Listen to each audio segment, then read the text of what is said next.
Welcome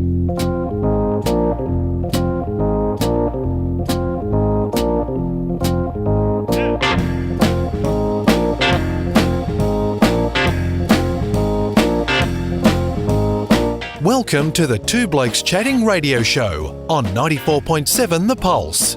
Music, interviews, news, and, well, Two Blokes Chatting. Now, here are the two blokes. We have got a gentleman who I had the privilege of meeting in a gymnasium a long, long time ago. I wandered up and embarrassed myself, and Nigel Lappin gave me 20 minutes of his time way back in about 2001. I remember it fondly. This is the second time we've chatted. Neil Butler, you're a mad Brisbane Lions fan. I'm a mad Cat fan. I reckon about half the time each would be fair. Nigel Lappin, good morning. Welcome to the Two Blokes Chatting radio show. Appreciate it, guys. Thanks for having me. This is going to be disgracefully fanboy stuff, Nigel, as you know, because that's what I do. I guess we should start in the present. It's a big day for the Brisbane Lions today. Yeah, it's a huge day. They've done a really good job to get where they have. Obviously, learnt their lessons over the last few years the hard way, and have matured as a group, and they're in unbelievably good form going into today's final, and I think they'll be pretty confident with the way that they're going about it. They do face a very good opposition, however. Hey, Nigel, I want to get to me, it's an obvious one out of the way, and you would know firsthand, the difference in the temperature today for training for Brisbane in these conditions for basically most of the last month, whereas Collingwood, this is a massive change. How much difference will it make late in the game on the body when you've got an extra 10 degrees of temperature potentially sapping the body? Yeah, it's absolutely going to have an effect on that, and also just for the build-up, it's a big emotional build-up for the week, and as a player you're always trying to keep a lid on it, but it's hard because it sort of does drain you a bit emotionally because of the occasion. So yeah, it will play a part. Certainly if Brisbane can handle Collingwood's heat, Collingwood's pressure, their best pressure team in the comp, in my opinion, particularly around the contest, and if Brisbane can handle that and be in the hunt when the game opens up, they've got the skill and the talent to be able to capitalise on any ball that they get outside the contest and get into their front half where they've got a lot of firepower. So it'll be an interesting one how it pans out early. I recall a day, I think the 29th of September 2001, not that that's etched in my mind, you understand. I was sitting about 50 metres away from the boundary. You were a little bit closer to the action than I was. The one thing I remember, apart from the obvious, was it was a very similar day today, really, really hot. And if you think about how that game played out, Brisbane basically, towards the end, just ran better than Essendon, and I suspect the temperature played a part in that. Yeah, look, I think so. We were obviously in really good form and really confident. And when we went in at half-time pretty close to Essendon, we were pretty confident that we were a very fit team and a good running team and would finish the game really strongly. And that panned out. We played unbelievably well in the second half and culminating in a pretty special moment in our first premiership. And then the following year, I wasn't sure whether you were allowed to wear your duffel coat and scarf and hat out in the second half because it was reasonably cool and wet, as I recall. Yeah, it was, and particularly for the fans. When you're sitting in the stands, it's so much worse than when you're out there as a player. As a player, you got the adrenaline running through your body. Your core temperature's very warm, so you don't really feel the cold as much. And to be honest, we had a really tough and hardened team, and we played well in any conditions. It didn't really matter the players that we had with some rough characters in there. That the harder the day was, the better they got. I sat in a plastic bag with my son with 2 holes cut in the top. We bought a fridge the day before and we sat in that at the goals, just behind the goals at the city end.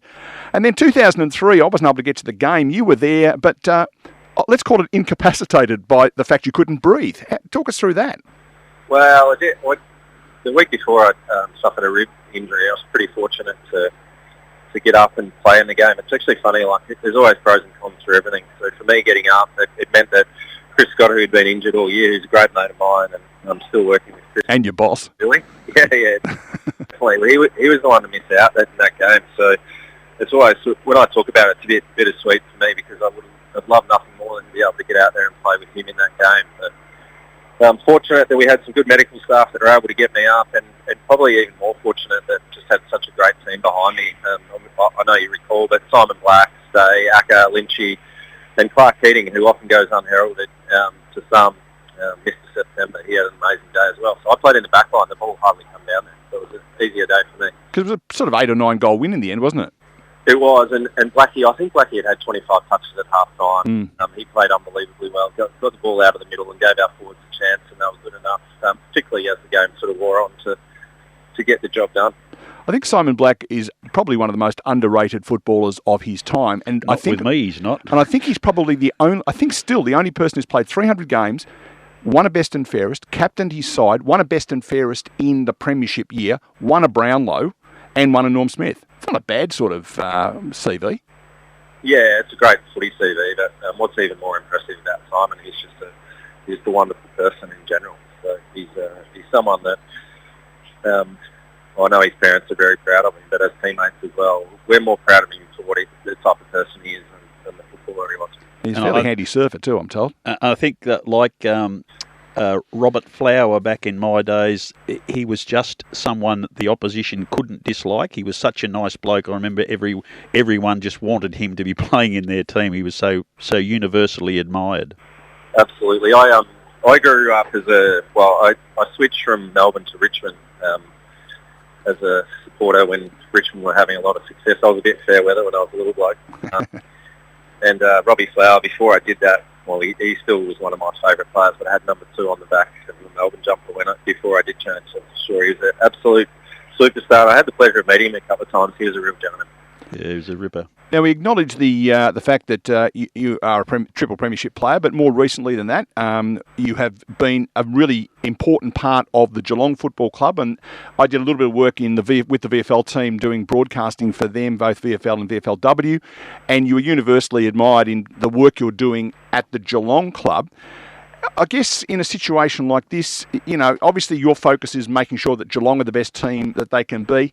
How do you approach a day like today? Do you sort of put the Geelong scarf in the cupboard and be an out-and-out Brisbane Lions supporter for the day? Oh, not really. It's a hard one for me because, I'd love the club to have a little bit more success in Brisbane. Clearly my focus and my heart's with the Cats at the moment. And I've also got there's a few guys involved with the Collingwood team that I'm pretty close with. Craig McRae's done an amazing job with the Pies. John Pictures there, and Left is a good mate. And Scott Selwood, who I'm very close with, we had a great relationship as player and coach when he was at the Geelong Cats. So it's a hard one because I sort of want those guys to experience the ultimate success as coaches as well. I know Lappin has before that, and Craig, but it'd be pretty impressive if those guys were able to get the job done. So it's a hard one. I'm a bit torn today. Go for the umpires. One other question before we move on to the Geelong one. As a young fella called Darcy Wilmot, who's playing for the Lions, and he runs around with a jumper number 44 on his back. As the person, if someone said who was number 44 for Brisbane Lions, your name comes to the fore. Do you take a particular interest in the people who wear the same number as you down the track, and in this case, Darcy? No, it gets brought up by other people more than I take an interest in it. But in saying that, I do really enjoy the way that he plays. So he's added a lot to them. Their attacking half-backs are just sensational. So he's not on his own. He does a really good job as a young player and has got so much more scope for improvement. But Kitty Coleman, he was terrific last week. He's a beautiful ball user, and he's one of the ones today when the game opens up. If he can get his hands on the ball, he'll be using it beautifully and giving Brisbane a chance. And then obviously they chased. We did as well. Connor McKenna, and he's come in, and I think he's just grown from strength to strength as the year's gone on, and he's playing great footy as well. So those three guys back there, sorry, I know I'm dodging your question a little bit, they've formed a really good combination, and I enjoy watching all three of them play. We'd love to interview Connor McKenna, but we don't think we could understand a word he says. Probably a good thing.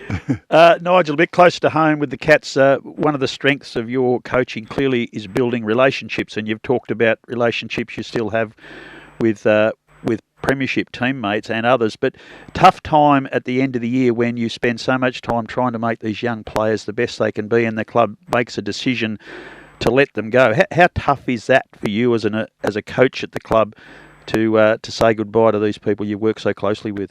It's really tough to say goodbye.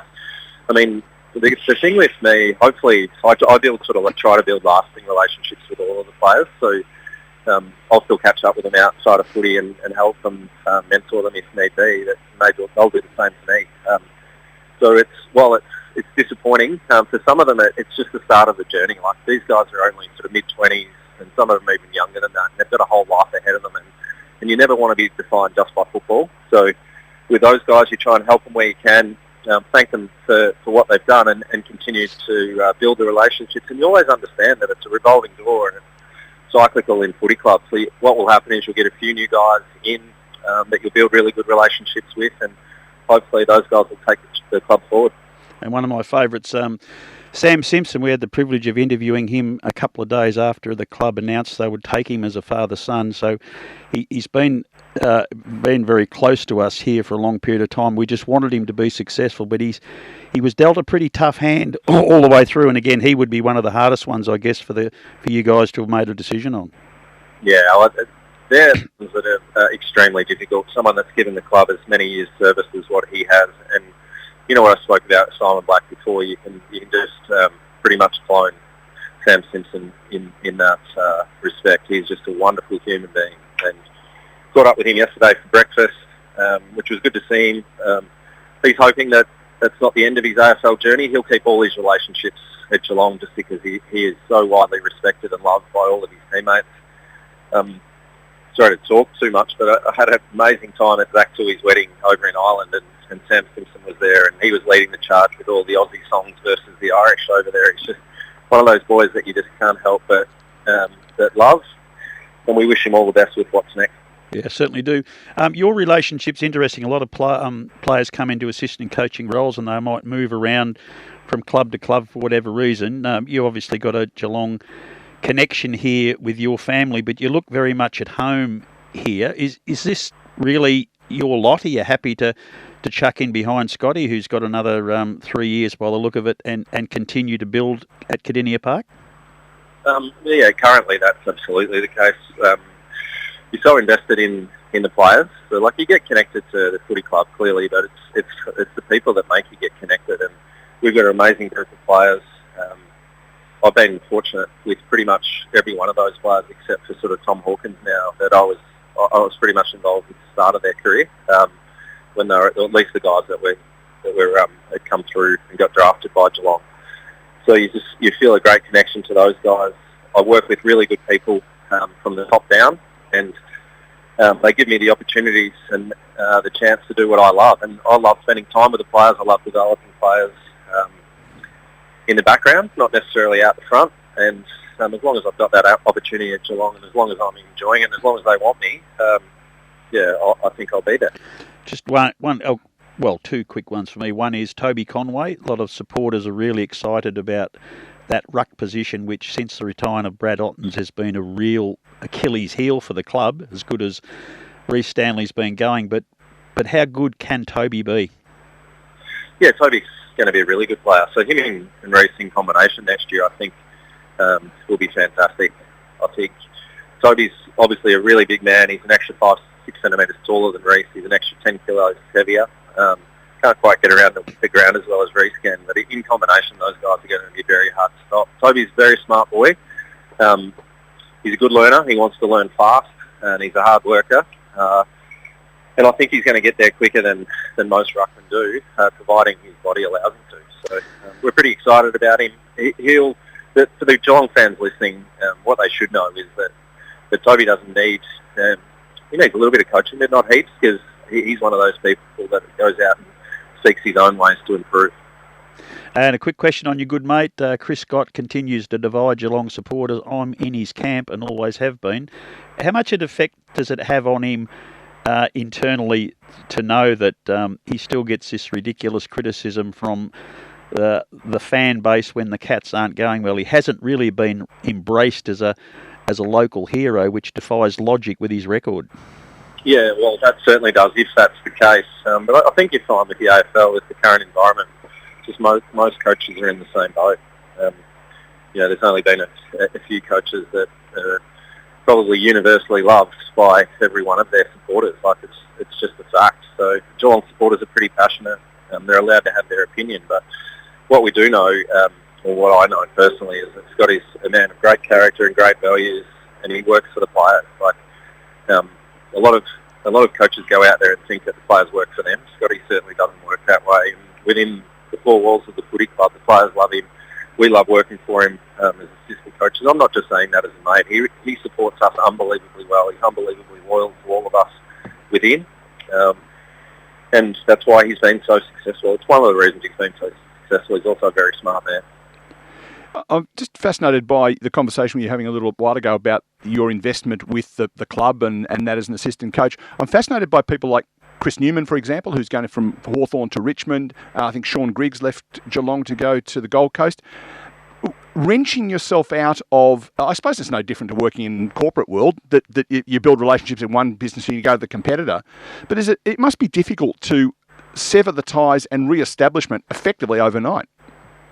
Yeah, I mean, it's difficult, but anytime you do that, you do build new relationships with new people, and there's good people in every footy club. Like, what you've got to work out is, where are we at? Well, Grigger's got a young family. I think Chris Newman does as well. I think they've just got to work out, where are we at in life as a family? That's the most important decision to make.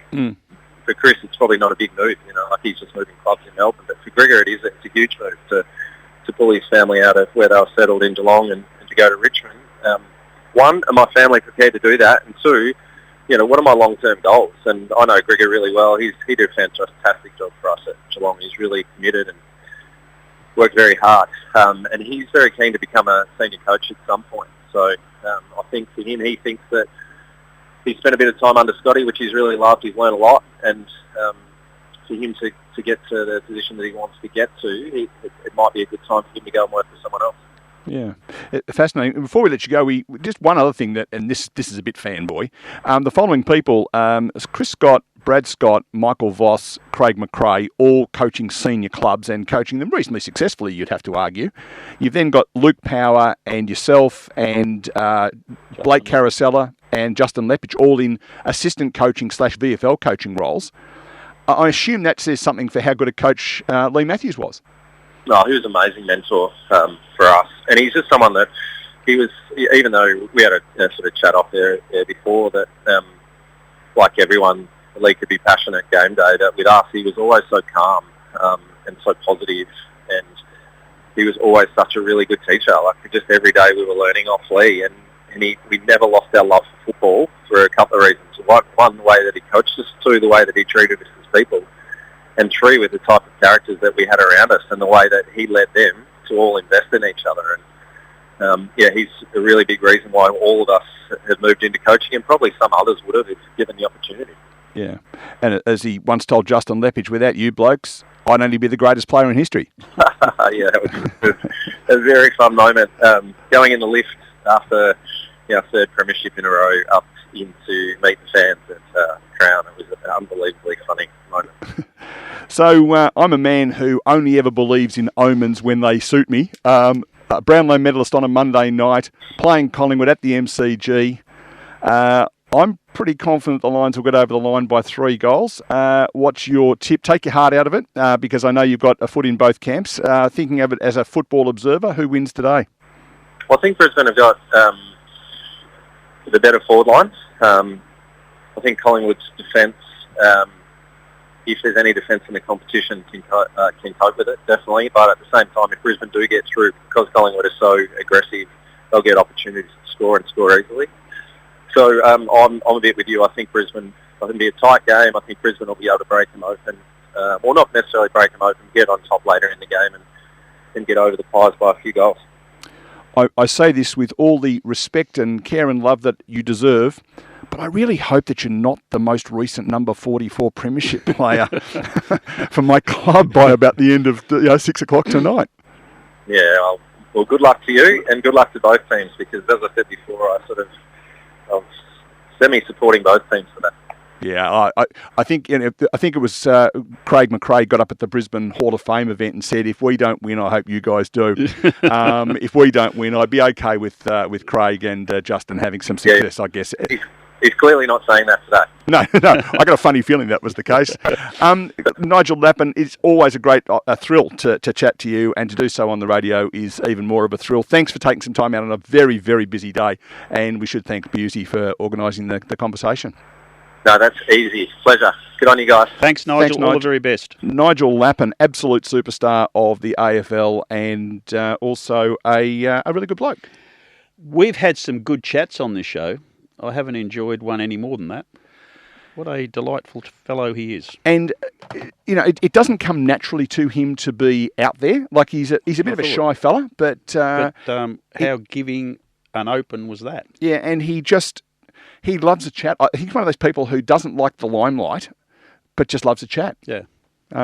Good lad. Hope you enjoyed it as much as we did, listener, because that was very enjoyable.